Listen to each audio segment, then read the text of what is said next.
What if the person with the least had the greatest heart? In a world where people walk past the hungry and ignore the helpless one, young woman chose to give not because she had enough, but because she knew what it felt like to have nothing. Esther was just 24, but life had aged her soul beyond her years. Every morning before the sun rose, she was already awake in her small, dimly lit room in Lagos. It was hardly a room, just four cracked walls, a metal door, and a torn curtain that served as a window. There was no electricity, no clean water, no family, just Esther and her quiet resilience. Her slippers were worn thin, her dress stitched more times than she could count, yet her smile never faded. Outside, beneath the shade of a large tree by the dusty roadside, stood her little wooden food stall. Built from old planks and rusted metal sheets, it leaned slightly to one side, as if it too was tired. But everyday customers gathered. Not because she had the best food in Lagos, though her jollof rice was delicious, but because she served it with something rarer than spiced genuine kindness. "Good afternoon, sir. You're welcome." She would greet each customer with a warmth that felt like home. Her hands moved quickly, cooking rice, boiling beans, stirring yam porridge, but her heart remained heavy. She had no parents, no siblings, no one waiting for her when the day ended. Yet somehow her spirit never hardened. It wasn't that she had plenty to give. In fact, most days she barely earned enough to cook a second pot, but she gave anyway. To children without lunch money, to old men with trembling hands, and especially to him, the crippled beggar no one wanted near. People called him Dirty Matt, a curse on the street. They wrinkled their noses when he rolled by in his rickety wheelchair. His legs were wrapped in stained bandages. His eyes held the sadness of 1,000 storms. But Esther never turned away. She called him Papa J, and every afternoon she prepared a plate just for him. Hot rice, soft beans, sometimes even a piece of meat. She never waited for him to ask. He never did. He would sit quietly near her stall, head bowed, hands resting on his lap. Other vendors mocked her. Some warned her not to waste food on someone who had nothing to offer, but she only smiled. "If I were in that wheelchair," she once said, "wouldn't I hope for someone to care?" That one sentence held a universe of truth. Esther didn't help Papa J because it was convenient. She helped because she understood pain. She gave because she had felt hunger's sharp bite and loneliness's silent scream. In her giving, she found purpose. In her quiet acts of compassion, she became more than a street vendor. She became a light in a dark place. What Esther didn't know was that her daily kindness was being watched not by the crowds who ignored her, but by fate itself. "There goes that dirty man again," a teenage boy muttered as he passed. The beggar was hard to miss, wrapped in old bandages, his clothes torn and soaked with sweat and dust. His eyes seemed far away, as if he lived in a world no one else could see. His face was tired but not bitter. Just quiet. Esther looked up. "You're here again, Papa J," she said gently, her voice cutting through the noise of the street like a soft breeze. He paused beside her stall, his head down, his lips dry. "I didn't eat yesterday," he whispered. "I was too weak to come." She glanced at the table. Just one plate of beans and yam remained. It was meant for her. She hadn't eaten all day. Her stomach tightened. Her fingers hesitated. Then, without another word, she picked up the plate and placed it in front of him. "Here," she said softly. "Eat." He looked at the food, then at her. "You're giving me your last plate again?" His voice trembled. She nodded. "I can cook again when I get home." He didn't say thank you. He couldn't. His hands shook as he held the spoon. His eyes glistened, but he didn't cry. He just bent his head and ate slowly, like someone who hadn't been fed in more ways than one. People stared. "Why do you feed that beggar every day?" a woman asked, wrinkling her nose. Esther simply replied, "If I were the one in that chair, wouldn't I want someone to help me too?" Papa J never begged. He never stretched out his hands. He never asked for anything. And yet every day he came, and every day she gave. Not because she had plenty, but because he never asked and she always noticed. There was something about him, something different. She didn't know what it was. Maybe it was the sadness in his silence. Maybe it was the dignity in his stillness. Or maybe, just maybe, it was the unspoken truth that this broken man was not as helpless as he seemed. Because sometimes kindness awakens the kind. That man, That beggar in the broken wheelchair, Papa J she called him, never once stretched out his hand, never once begged. He just appeared, quietly, rolled himself beside her stall like clockwork. Some days his bandages were soaked from the rain.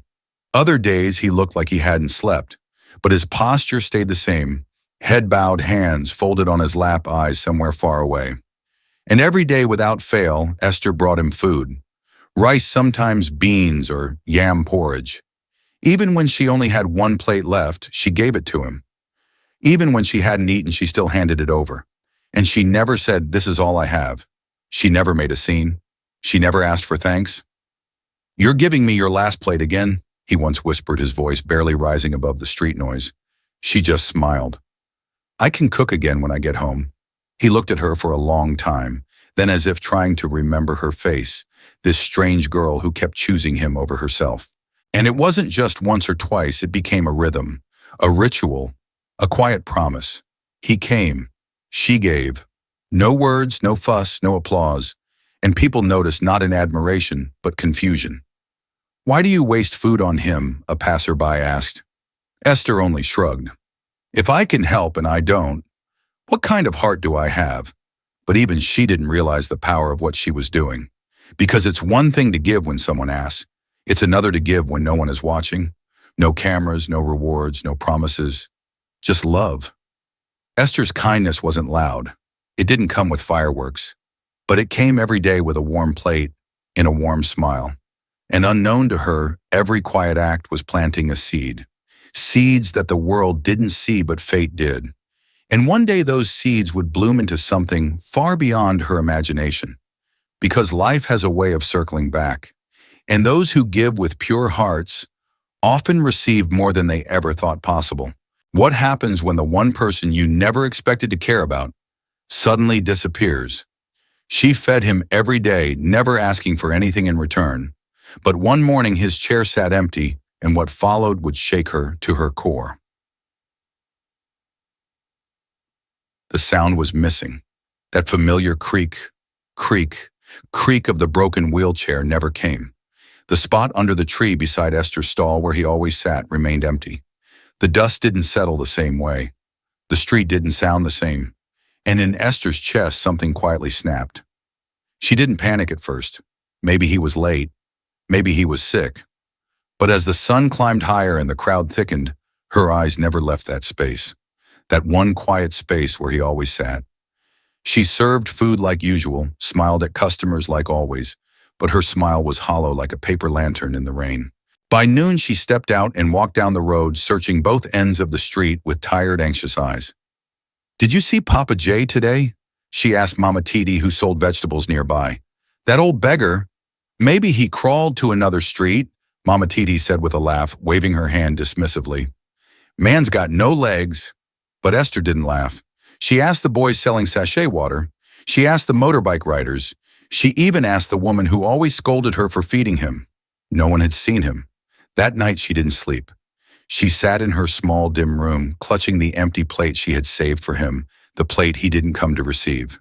Even when it rained, she whispered, even when he's sick. He never missed a day. Her chest felt heavy, like sorrow was pressing down on her ribs. He wasn't just a beggar anymore.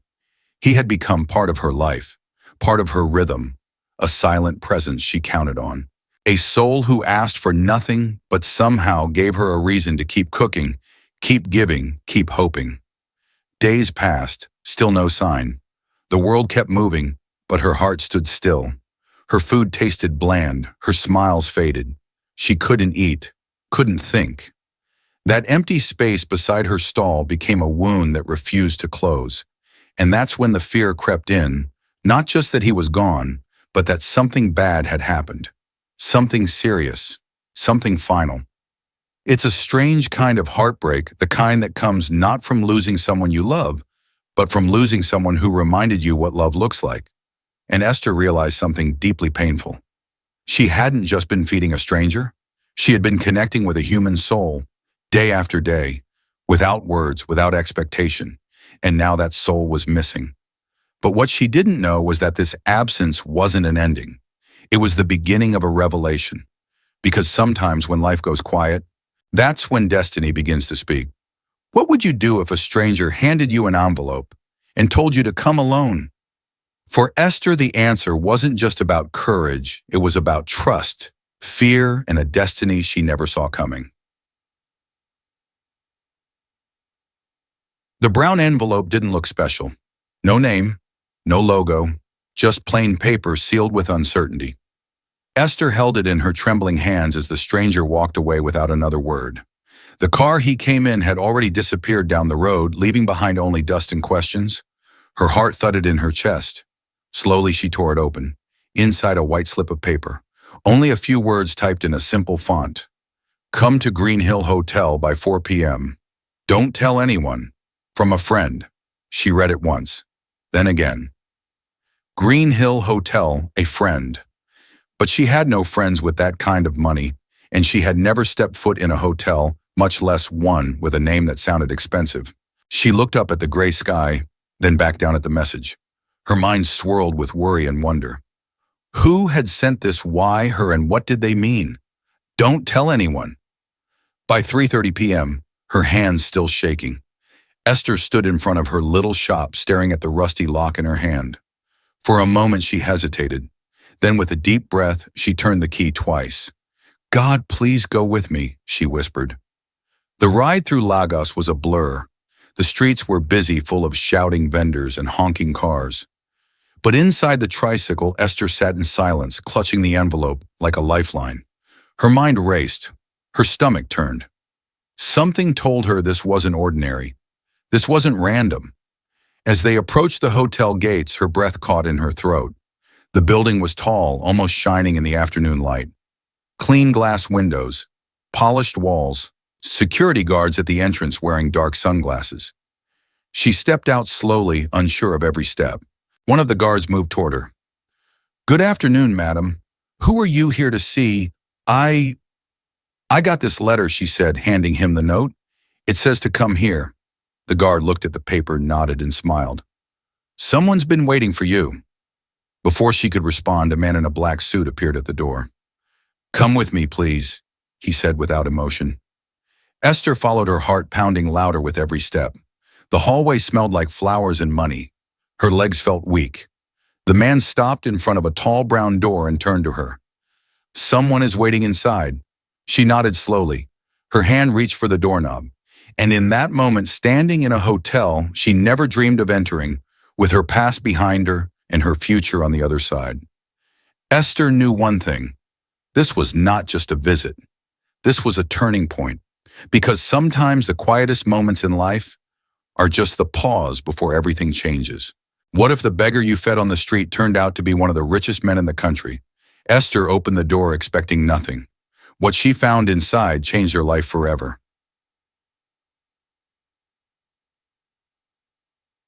The room was quiet, softer than anything Esther had known. A sweet fragrance floated in the air. The ceiling lights glowed like golden stars. She stepped through the tall brown door with shaky feet, her heart thudding like a drum. And there, sitting in the center of the room in a sleek, polished wheelchair, was a man she could never forget. Papa J, she whispered, stunned. But the man before her wasn't the frail beggar she had fed on dusty afternoons. This man wore a crisp white shirt with gold buttons, his face freshly shaved, his eyes calm but piercing. His watch sparkled. His posture was strong. His entire being radiated something powerful, something unfamiliar. He gave her a warm, knowing smile. Esther, he said gently, please come in. She could hardly breathe. Her knees wobbled as she stepped closer, every part of her mind shouting that this couldn't be real. Is it really you? She asked. The man nodded. Yes. My real name is Chief George. Chief George. The words felt heavy in her mouth. She sat down slowly, afraid that any sudden movement would break the illusion. I'm a billionaire, he said calmly. Esther blinked, still trying to make sense of the transformation. A billionaire, she repeated in disbelief. Chief George nodded again. I own businesses, hospitals, real estate, many things. But that's not why I came to your stall, Esther. I came because I was tired. Tired of being seen only for my money. Tired of people helping me only when they knew who I was. His voice softened. I wanted to know who still cared when the world stopped looking. Esther's throat tightened. Her eyes welled up. I didn't help you because I knew any of this. I just, I just thought it was the right thing to do. And that's exactly why you're here, he said, leaning forward with kind eyes. You gave me food without ever asking for anything. You gave it with joy, even when it was your last plate. You saw me when others looked away. She looked down at her hands still stained from the firewood smoke of that morning's cooking. I didn't think it mattered. Chief George smiled.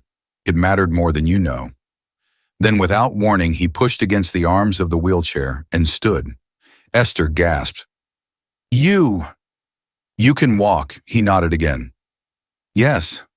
I only use the chair to test people's hearts. Her lips trembled. A tear rolled down her cheek. I didn't help you because of who you were. And that's why I chose you, he finished softly. At that moment, Esther realized she hadn't just offered a plate of food. She had offered something far rarer, genuine humanity. And now in return, she was sitting face to face with a man who had the power to rewrite her destiny. Because sometimes the kindness you give to the world comes back in ways you could never imagine. She gave him a plate of food. He gave her an empire. When kindness meets destiny, the result is never ordinary, and for Esther, it came with her name written in gold. The city felt quieter than usual as the convoy of black SUVs rolled to a smooth stop in front of a grand shining building. Esther sat silently in the back seat, her hands trembling on her lap, her heart racing. The windows of the car reflected a world far removed from her dusty food stall. She had no idea where she was or what was about to happen, but deep inside something told her this wasn't just a visit, it was a turning point. Chief George stepped out first. His presence commanded the space like a king returning to his palace. When the guard opened Esther's door, she hesitated, blinking at the massive white structure in front of her.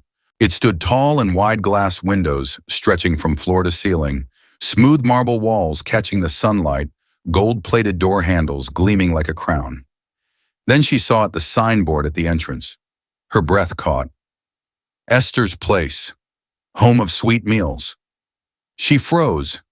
Her name here is this real? She asked in a small voice, her lips barely moving. Chief George turned to her with a gentle smile. Yes, Esther, it's yours. The words didn't register at first. She looked from the sign to him and back again. Mine, she echoed, almost as if afraid to believe. He nodded. You fed me with your last meal when you had nothing. You gave me dignity when the world gave me shame. Now I want to give you a place where kings and queens will eat and where your name will shine.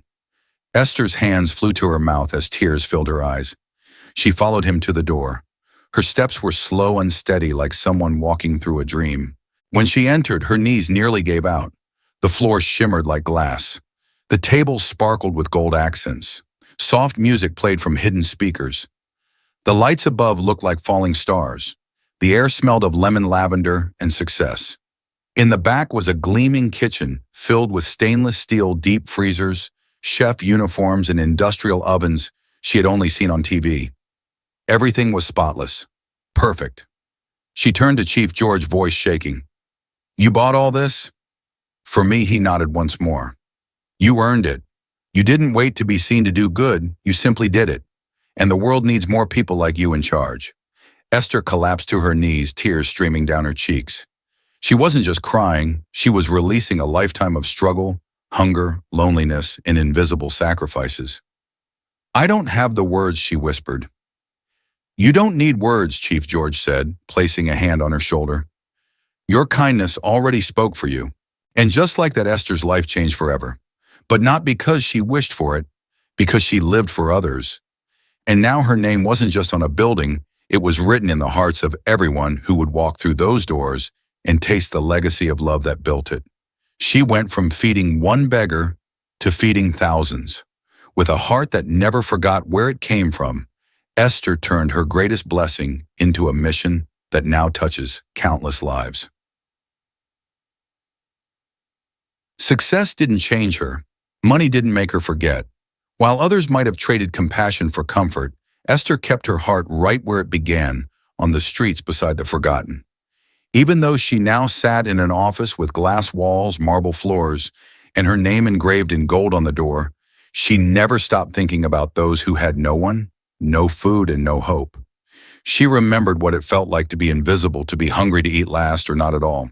That's why just a few months after Esther's place opened a new white van parked outside the restaurant.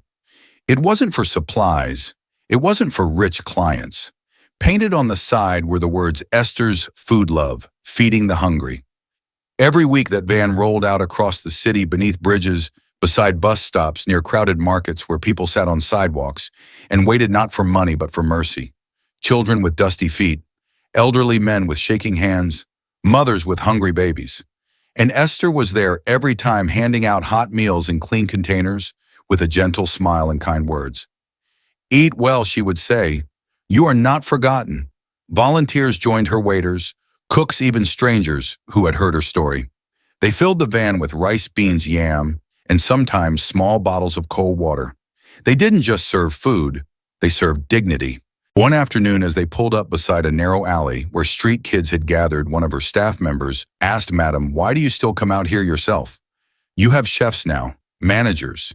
You don't have to do this." Esther paused, then smiled softly.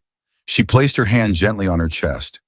"Because kindness brought me here, so kindness must continue through me." The man nodded in silence. There was no argument to offer. She wasn't doing this for fame. She wasn't posing for cameras. She was simply repaying the world with the same love that once saved her.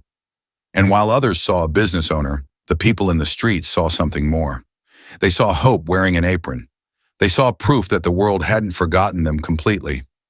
As the sun dipped low and the last meal box was given away, Esther stood by the van watching children laugh and old men smile with full stomachs. She looked up at the sky, her eyes soft and grateful. "Thank you, Chief George," she whispered, "for seeing me, so I could see them." She had fed one man when she had nothing. Now, with everything, she fed the city. Because real wealth isn't measured by what you keep, it's measured by what you give back. In a world that often forgets the quiet givers, one truth remains. Kindness never disappears, it finds its way home. What started as a simple act of compassion turned into a legacy that would outlive even the richest fortunes. When Esther first handed a plate of food to a tired man in a broken wheelchair, she never imagined the ripple it would create. There were no cameras, no applause, no promises, just one human being giving another a warm meal on a dusty afternoon. It was simple, it was silent, it was love in its purest form. Years later, as she stood beside the food van labeled Esther's Food Love, watching hundreds of people receive the very thing she once lacked, food dignity, acknowledgement, she realized something powerful. Her life had not been transformed by luck or chance. It had been rewritten by a choice to be kind even when no one was looking, a choice to give without expecting, a choice to see value in someone the world had discarded. Her story became more than a fairy tale. It became a living reminder that you don't need millions to make a difference. You just need a heart that cares. People who visited Esther's place often sat under golden lights, unaware of the journey behind every spoonful. They tasted sweetness, but didn't know it came from years of silent struggle, from the pain of going to bed hungry, from the ache of watching the world ignore the broken. But in every dish served, in every smile exchanged, that journey was honored. One evening, after the last plate had been washed and the restaurant had gone quiet, Esther walked through the empty hall alone. Her heels echoed softly on the marble floor. She paused in front of the framed picture on the wall, an image of her younger self standing beside Papa J. He was smiling faintly.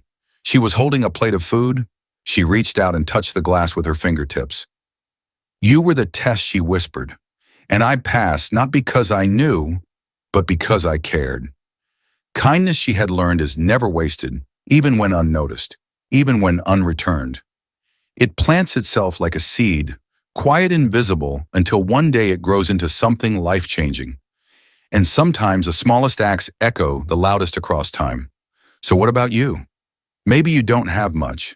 Maybe no one's watching. Maybe no one says thank you. But that plate of food, that kind word, that gentle act you think no one notices, it matters. It all matters.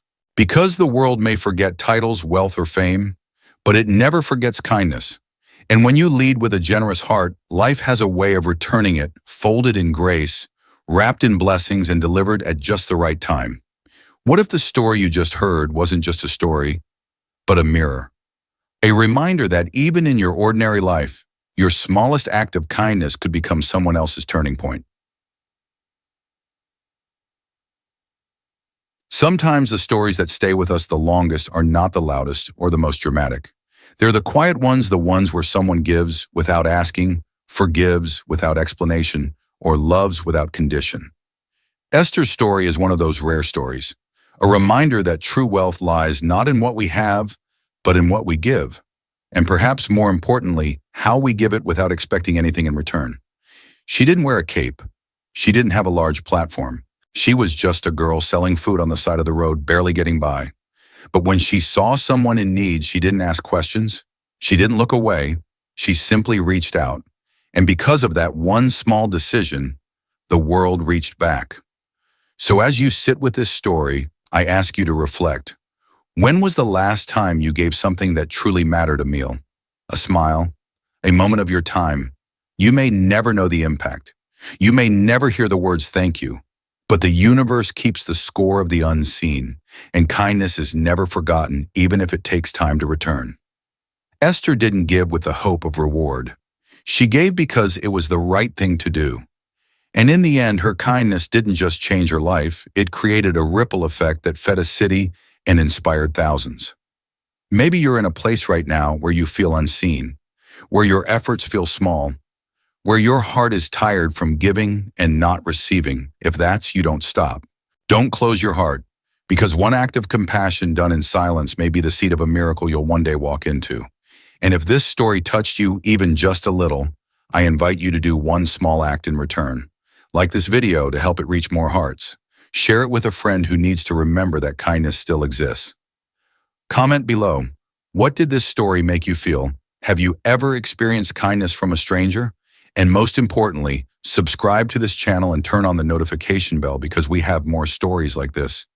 Stories of real people, quiet heroes, and small choices that change lives. Stories that don't just entertain, but heal. Thank you for being here. Thank you for giving your time. And thank you in advance for the kindness you'll show someone else after hearing Esther's story. Because in the end, that's what this is really about. Not just watching something good, but becoming something good. Until the next story, stay kind, stay hopeful, and never underestimate the power of a single selfless act. In life, we often chase after wealth, recognition, and comfort, forgetting that the greatest impact sometimes lies in the smallest acts of kindness. Esther's story reminds us that it is not what we have, but what we give, especially when no one is watching, that defines our legacy. She gave from her heart, expecting nothing in return. Yet her selfless generosity became the very reason her life transformed. For older generations who have lived through hardship, this message is deeply familiar. The quiet good we do, even when unseen, carries eternal value. You don't need grand gestures to change a life. A plate of food, a listening ear, a kind word, these things matter. They ripple through time, touching hearts we may never meet. So even when the world seems cold, keep giving, keep caring, keep doing good. Because kindness doesn't retire with age, it grows wiser, stronger, and more necessary than ever. You may never see the full return of your good deeds, but rest assured they never go unnoticed by life itself.